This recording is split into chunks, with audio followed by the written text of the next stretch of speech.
कि उद्धव ठाकरे को खत्म करना है। और जहां तक मेरे सोर्स कहते हैं, शिंदे ही अभी मुख्यमंत्री बनेंगे। दावेदारी देवेंद्र फडणवीस की है, लेकिन वजह है इसकी, अगर शिवसेना को, शिंदे को नहीं बनाया मुख्यमंत्री तो कहीं ना कहीं मनोबल खत्म होगा शिवसेना का, और फिर कहीं ना कहीं दोनों शिवसेनाएं वापस आने के बारे में या तो सोच सकती हैं या कार्यकर्ता मोबिलाइज हो सकते हैं। तो पूरी तरीके से ये 20-21 सीटों को भी खत्म करना है अगर उद्धव ठाकरे की, तो भारतीय जनता पार्टी की रणनीति होगी, ऐसा मुझे लगता है बीजेपी कवर करने के तहत, कि एक बार अभी शिंदे को ही मुख्यमंत्री बनाया जाएगा। हो सकता है 2.5 साल बाद देवेंद्र फडणवीस बन जाए, लेकिन एक बार ये मैसेज दिया जाएगा शिव सैनिकों को, मराठा वोटर्स को, महाराष्ट्र की जनता को कि अभी भी हम सत्ता के कुर्सी के लिए हमारी चाहत नहीं है। और इसलिए मुझे लगता है पूरी तरीके से उद्धव ठाकरे की शिवसेना को खत्म करने के लिए अभी शिंदे वाली शिवसेना को तवज्जो दी जाएगी। लेकिन तारीफ की बात है कि देवेंद्र फडणवीस 5 साल मुख्यमंत्री रहने के बाद भी जो दिल्ली के फरमाने, आदेश हैं या समझाइश उसको फॉलो करते। लेकिन ये जो 215 का नंबर सर्वेश रिफ्लेक्ट हो रहा है ऊपर, ऐसा लग रहा है कि वो जो 33% मराठा वोटर्स थे, कहा जा रहा था क्योंकि क्षेत्रीय पार्टियां दोनों टूटी हैं, ऐसे में वो मराठा वोटर बटेगा, उसका एक इंपैक्ट नजर आएगा। लेकिन अगर मैं इस 215 के लिहाज से जाऊं तो ऐसा लग नहीं रहा है। दूसरी तरफ हरियाणा में एक स्ट्रैटेजी थी, Jat versus non Jat voters, यहां पर मराठा वोटर्स वर्सेस ऑल, इस तरीके की स्थिति। लेकिन 215 क्या ये रिफ्लेक्ट करता है कि बाकी सारे के सारे वोटर्स लामबंद हो गए? ए। बी, मुंबई में 36 में से 26 सीटें बीजेपी जीत की तरफ बढ़ रही है। सी, विदर्भ आधे से ज्यादा सीटों पर बीजेपी बड़े मार्जिन के साथ इस वक्त लीड कर रही है। तो इसको सुनामी बेस्ट स्ट्रैटेजी बीजेपी की और महायुति का जो आपस में कॉम्बिनेशन था, कितना परफेक्टली जीत के तौर पर आ सकता है, उससे बढ़िया एग्जाम्पल फिलहाल हो नहीं सकता महाराष्ट्र। पूर्णिमा जी, आपने सही कहा। देखिए, बीजेपी जो है 2024 में महाराष्ट्र का जो ये इलेक्शन है, अगर ये रुझान जो अगर नतीजों में तब्दील होते हैं तो ये बेस्ट परफॉर्मेंस है। 2014 में बीजेपी 122 सीटें जीती थी, अभी 126 पे, मैं इलेक्शन कमीशन की वेबसाइट को कंटिन्यूअसली वॉच कर रहा हूं, 126 पे आगे चल रही है। और आप देखिए, सर्वेश जी देखिए, बड़ी खबर बीच में आ गई आपको रोकते हुए। महाराष्ट्र में रुझानों के बाद सीएम पर चर्चा शुरू हो चुकी है। एकनाथ शिंदे के आवास के बाहर देखिए जश्न मन रहा है। देवेंद्र फडणवीस फोन पर बातचीत करते हुए तस्वीरों में नजर आ रहे हैं और सबसे ज्यादा चर्चा देवेंद्र फडणवीस के नाम पर ही है। अब अदिति को थोड़ा सा और इसको इलैबोरेट करना होगा। एक फोन कॉल वहां आया, क्या अदिति की फोन पर किसी से बात हुई, देवेंद्र फडणवीस या शिंदा?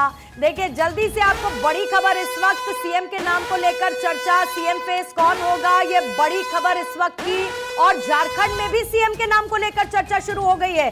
झारखंड में हेमंत सोरेन का नाम सबसे आगे चल रहा है डेफिनेटली, क्योंकि अभी भी अगर आप जेएमएम देखेंगे तो अभी तक लार्जेस्ट नंबर पार्टी सीट्स के साथ इस वक्त जेएमएम आपको नजर आ रही है। और हेमंत सोरेन बड़ा चेहरा, 29 सीट देखिए इस वक्त वहां पर जेएमएम के पास है। और ऐसे में हेमंत सोरेन का एक बड़ा चेहरा, हालांकि बीच में इस तरीके की सुगबुगाहट भी थी कि क्या कल्पना सोरेन का नाम हो सकता है, अगर यहां पर बीजेपी जीतती तो क्या चंपाई सोरेन या फिर कोई और नाम इसमें सामने आ सकता है। बहुत सारे ऐसे कॉम्बिनेशन थे, लेकिन बहरहाल अभी की स्थिति में हेमंत सोरेन का नाम सबसे आगे चल रहा है। और बीजेपी भी सत्ता की संभावनाएं तलाश रही है, जाहिर है उसमें भी बीजेपी चाहेगी कि अपनी चीजों को स्ट्रैटेजाइज करे झारखंड में भी।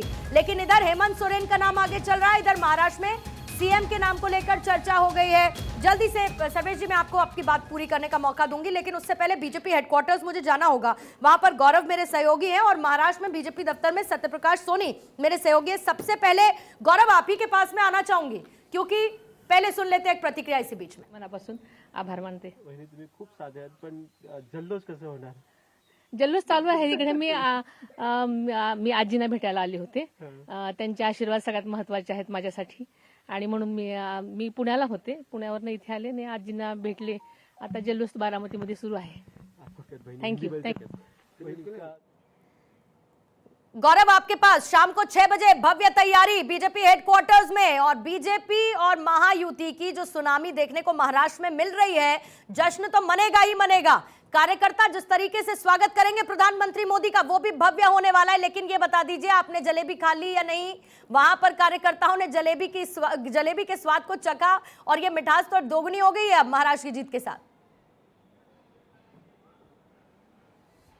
बिल्कुल, देखिए बीजेपी हेडक्वार्टर की अगर मैं बात करूं तो लगातार बीजेपी हेडक्वार्टर में जो जलेबी है वो बट भी रही है, लोग खा भी रहे हैं और अभी भी लगातार वो जलेबियों जो है वो बनने का जो सिलसिला यहाँ पर है लगातार चल रहा है। और ये जो रसोई है ये सुबह 5 बजे से ही लगातार चल रही है और यहाँ से जो जलेबी बन करके सीधे बाहर जो मीडिया कर्मी है वहाँ तक तो जा ही रही है। इसके अलावा जो कार्यकर्ता आ रहे हैं उन तक भी वो जलेबियाँ जो हैं वो पहुँचाई जा रही हैं। और लगातार जिस तरीके से आपने कहा तैयारियों की, तो निश्चित तौर पर ये जो महाराष्ट्र के अंदर जो प्रदर्शन देखने को मिला भारतीय जनता पार्टी की अगर मैं बात करूं, और उसके बाद से कार्यकर्ता इसमें उत्साहित नजर आएंगे ही आएंगे। और ये देखिए लगातार जो है अभी भी चूल्हे जल रहे हैं और जलेबियां जो हैं वो आपको नज़र आएंगी थाली में। जो लोग हैं वो कहीं ना कहीं इस मिठास का आनंद ले ही रहे हैं। लेकिन शाम को जो तस्वीरें यहाँ होंगी भारतीय जनता पार्टी मुख्यालय की, वो भी बहुत व्यापक तस्वीरें होंगी और उसको लेकर के जो तैयारियां हैं वो अभी से फिलहाल वो तैयारियों को यहाँ पे शुरू कर दिया गया है। दूसरी तरफ अगर मैं आपको बात करूँ इस प्रांगण की, इस हिस्से की, तो यहाँ पर भी जो कुर्सी वुर्सी है, तमाम जो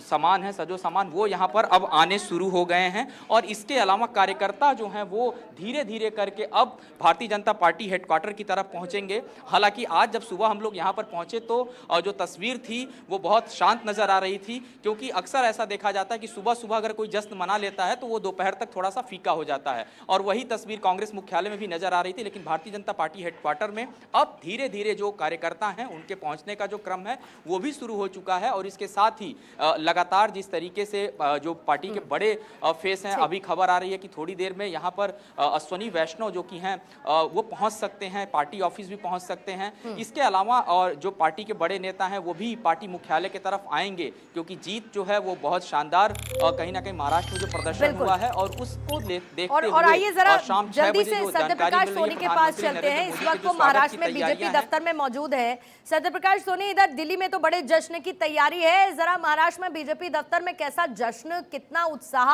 वहां के कार्यकर्ताओं में इस वक्त नजर आ रहा है, वो भी बता दीजिए।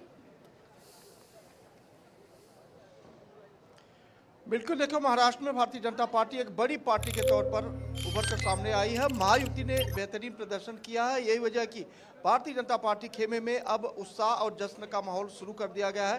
तस्वीरें दिखा रहे हैं कि महाराष्ट्र का भारतीय जनता पार्टी प्रदेश कार्यालय है, जहां पर देखिए किस तरह से सजावट की जा रही है। पूरा भगवा रंग लगाया जा रहा है, तोरण लगाया जा रहे हैं और तमाम नेता जब धीरे धीरे यहाँ पहुँच रहे हैं। जाहिर तौर पर जिस तरह का प्रदर्शन भारतीय जनता पार्टी ने दिखाया है, अकेले जो है भारतीय जनता पार्टी ने करीब 128 के आसपास रुझानों में है, सिंधे गुट जो है 53 के रुझानों में है। और जहां तक नजरें जाएंगे वहां तक देखिए किस तरह से भगवा रंग और भारतीय जनता पार्टी के 2 झंडे हैं वो लगाए जा रहे हैं, टेबल्स लगाए जा रहे हैं, कुर्सी